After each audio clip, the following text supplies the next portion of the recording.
Ito din yun, di ba? Ano din siya, Nepo din siya? You guys are so cruel. A hot topic, there's this ongoing flood control corruption issue that's happening in our country. I am 100% aware of that. You guys are dragging me into it and flooding my comments with hate, saying that the Pero money gago, share sumasagot tol, oh.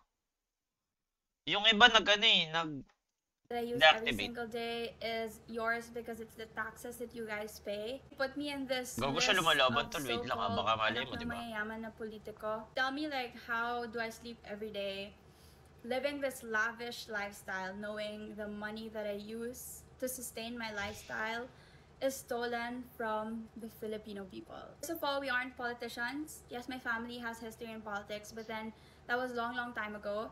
Second, we aren't contractors, so we don't handle any flood control projects or actually even any government infrastructure projects. Third, our livelihood is private. So Malala kasi iba tol eh, no? Yung mga nagpa-private jet pa. Panood ko yun eh. Nasaan ba yun? Ano pangalan nun guys? May kaso ba tayo? Pero pinapagalitan kaya sila ng ano niya, ng magulang niya guys. Exterior ng bahay. So, ayan. Ito yung makikita niyo sa labas. Kasi parang sa kanila, na-reveal yung lifestyle nila eh, no? At nag-greet din kami doon. Pero ito yung uunahin ko. Na-expose yung sariling family nila. Casa. May kaso ba tayo? Welcome to our Pinag-hanger. Pinagsusunturon niyang paps.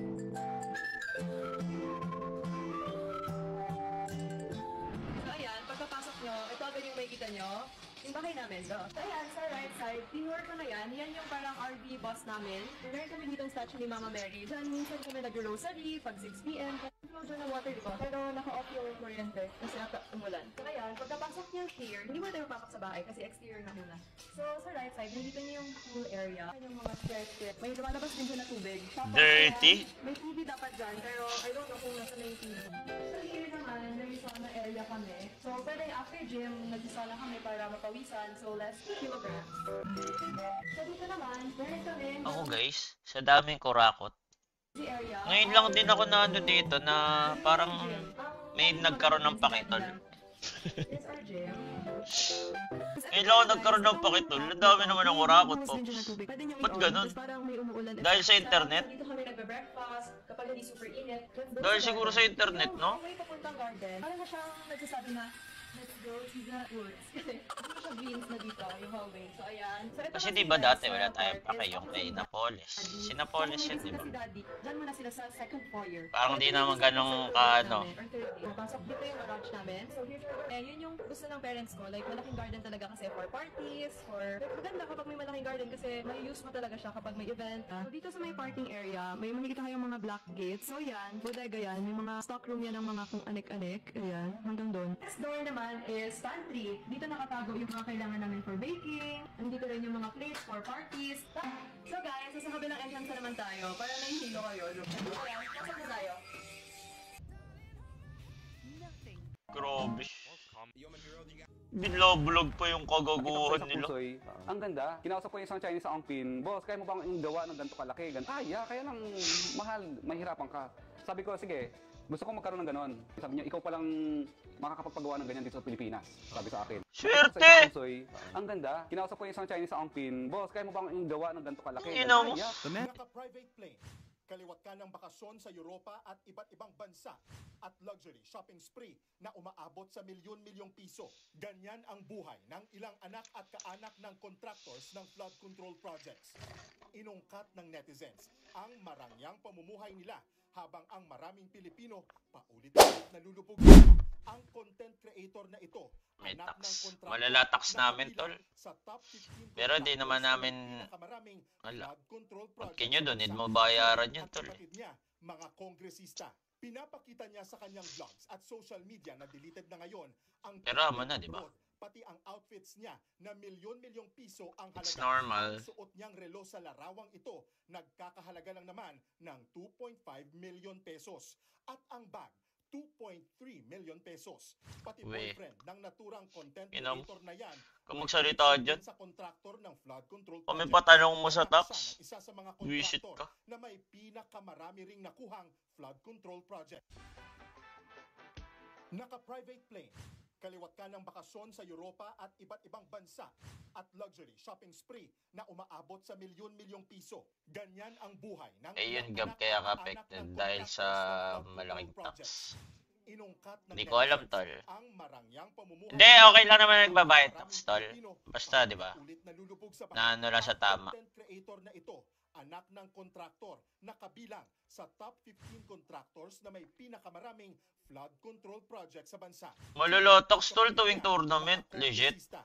Kunwari, kahit anong tournament, sabihin natin, TI, kahit mga small tournament, CSL, MDL, pati ang outfits niya, WSG, lahat yan may tax. ang suot Sobra. niyang sa larawang ito, Puking ina. napakahalaga lang naman Milyon-milyon yung tax 2.5 nun, tol. million pesos. At ang bag, 2.3 million pesos. Pati boyfriend ng naturang content creator. Lahat naman, na tol, may taxpayer, connection sa tol. contractor Kahit di ka at nagtatrabaho, flood tol, control babayad ka projects. ng tax. Anak siya sa mga kontraktor. Bumibili ka ng mga pagkain, Marami ring nakuhang flood control shopping, project. Naka-private plane. Candy. Bakasyon sa Europa at iba't ibang bansa. kahit candy, tol. At luxury shopping spree na umaabot sa milyon-milyong piso. Ganyan ang buhay ng ilang anak at kaanak ng contractors ng flood control projects. Inungkat ng netizens ang marangyang pamumuhay nila habang ang maraming Pilipino paulit-ulit nalulubog sa baha. Ang content creator na ito, anak ng kontraktor na kabilang sa top 15 contractors na may pinakamaraming flood control project sa bansa. Grabe lifestyle, tol, no? Mga congress Grabe lifestyle nila, Pops. Daig pa NBA player, tol. Sa gobyerno. TNM isang PC.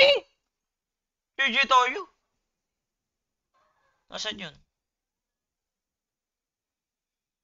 Bigyan nyo kasi ko context. Putang ina nyo. Sinasabi nyo rin TNM PC. Sa kukuis daw.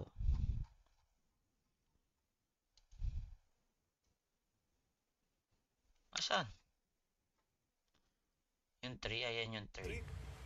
Kasi yung sinerge ko, 10M. What the fuck? What? I didn't say anything, man. I didn't say anything, man. You haven't. Eto? Có cây BC nào 10 triệu chiến vàng 1-1, okay ba?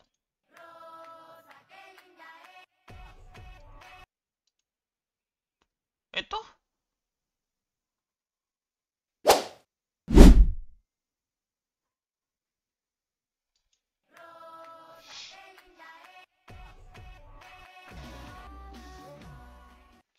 Grabe! Legit mo?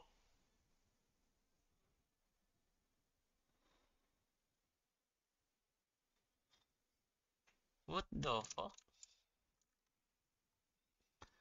Puta, grabe yung kickback nun, no? Tapos nakausap ko yung isang... Obvious naman, bakit 10M?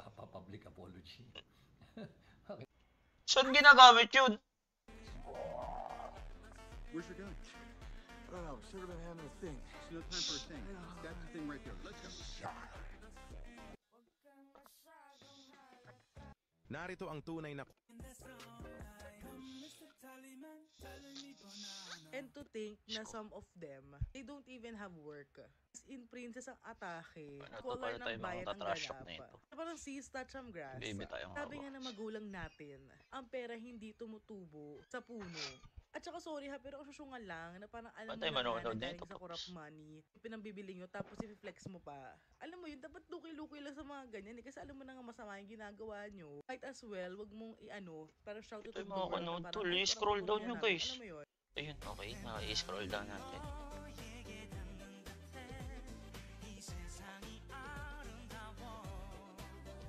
Ang daming laman. Top a couple is a double car setup though. Fallen setting up his Grabe. team as he always does. Yayaman nila sobra, tol, no? Grabe yung angat.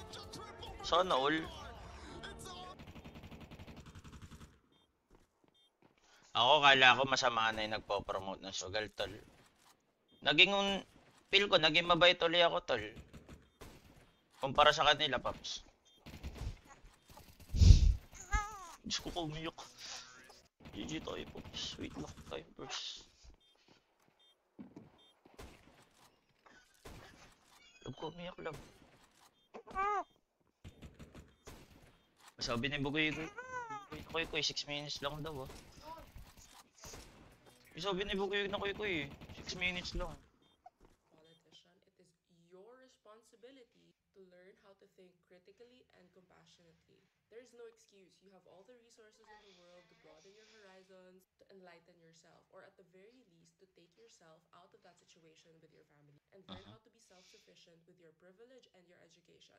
I know it's hard. That is a very difficult internal battle, but that is your burden for this lifetime. Other people's burden. MCS na yan, tol. Sa Pilipinas, ang top 10% ng mayayaman ay kumukuha ng 69% ng kita ng buong bansa. Ang top 1 naman ay kumukuha ng 17%, habang ang bottom 50% ay mga legit na yaman to, guys. Mga legit na sa listahan na yun. Kita ng buong bansa. Ang tawag dito ay income inequality, o ang hindi pantay na pagbabahagi ng kita ng bansa sa populasyon. Ito ay sinusukat gamit ang tinatawag na Gini coefficient na nakabase sa 0 to 1. 0 bilang perfect equality at 1 bilang perfect inequality. Ang Gini coefficient ng Pilipinas ay 0.39 at nagrarango tayo ng 15 out of 63 countries sa pinaka-unequal. Mas unequal pa ang Pilipinas kaysa sa Indonesia, India, Kenya, at marami pang developing countries. Maraming argumento ang nagsasabi na natural lamang ang income inequality dahil sa isang lipunan, palaging may winners at losers. Pero ang hindi sakop ng argumento na ito, ng income inequality ang nagpapatuloy sa masasamang siklo sa isang bansa. Halimbawa, ayon sa mga eksperto, kapag mataas may Tagalog naman pala na explanation, tol. Hindi na plataforma ang pinaglalaban ng mga politiko, kundi sino ang mas matulungin o mas maraming clients. Sino ba yan? Hindi naman nagmamatter kung sino to, tol. Pakinggan mo rin sinasabi. Bobo. Tinatawag na programmatic competition. Sistema na ito na nagsisilbi lamang para sa kanila, napaka-importante na palaging nangangailangan ang mga tao. Konektado din ito sa political dynasty. Maraming eksperto nagsasabi na kapag mataas ang political dynasty sa isang lugar, mataas din ang kanilang income inequality at kalaunan ang kanilang korupsyon. So ano ang solusyon dito? Una, gawing priority ang income inequality sa ating mga development plans. Hindi lang puro middle income status. Dapat bigyan din ng pansin ang ating Gini coefficient. Pangalawa, taasan pa ang investment sa human capital, sa edukasyon, training, healthcare at iba pa, at hindi lang puro infrastruktura. At pangatlo, dapat mas malakas pa ang ating progressive taxation para sa top 10 at top 1% ng ating bansa, at ilagay ang buwis na iyon sa pag-i-invest sa human capital ng bottom 50%. Sa ganitong paraan, mas magiging makatarungan ang ating lipunan. Kayo po, ano kaya ang solusyon para sa ating income inequality? Sa Pilipinas... Tatakbo na ako. Alam ko na. Alam ko na yung solusyon. Nasabi niya na. Tatakbo na ako, Pops. Takbuing the area. Takbuing. Kung wala kang pera at gusto mo ng mabilis na kita, magpanggap ka na nanakawan ka. Kasi ako marami naman akong kakilalang... Hindi pala baha ang magpapalubog sa ating bayan, kundi kasakiman. To avoid getting caught. Hindi kasalanan ng babae kapag binabastos siya. And lastly, I would like to thank my dad for always being there and for being my never-ending ATM machine. Ano yun? Ba't gano'n sinabi mo, tol? Dad! And lastly, I would like to thank my dad unlimited ATM machine? for always being Swerte! there and for being my never-ending ATM machine. Love you, Dad! And lastly, I would like to thank my dad for always being... Yeah, pricing versus 3...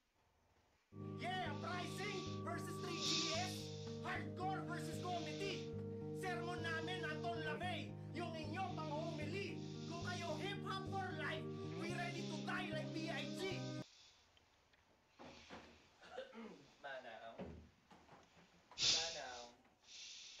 Bali nagki-crave ako ng corned beef. Pumunta ka sa farm.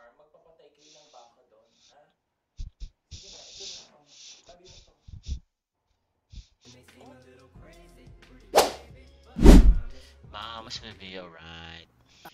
And for today's video, mag-vlog lang ako kasi pupunta kami ng family ko sa beach, sa Baco. Saan ba talaga? Sa Paguriran kasi may beach doon si Daddy. So pupunta kami. Beach si Daddy doon? Oo, yung cousins. And for today's video, mag-vlog lang ako kasi pupunta kami ng family ko sa beach, sa Baco. Saan ba talaga? Sa Paguriran kasi may beach doon. Pero kunwari guys, kung kayo, magulang nyo corrupt, paano gagawin nyo? May magagawa ba kayo? Legit question lang.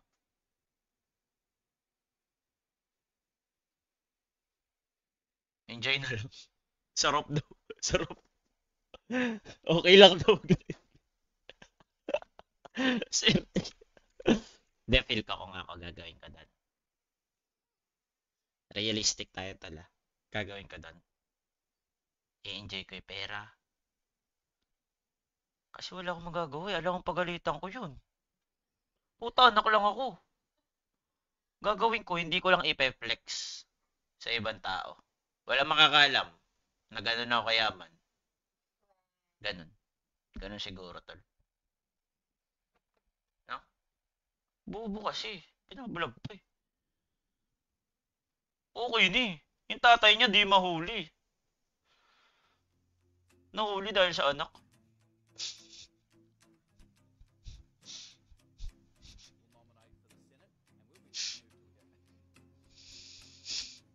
May nag-clap eh, no, kahit mali. Wala eh, wala talaga magagawa mo, tol. Puta, lang ka naman umalis ka ng bahay nyo. Dahil corrupt yung magulang mo. Kasi hindi lang pamilya natin yung ginagastusan natin. Sila kayo. Sa opinion mo, saan napupunta ang tax mo? Sa tuition ng anak nila sa US habang public school. Tagal na nating di nakikita si Dr.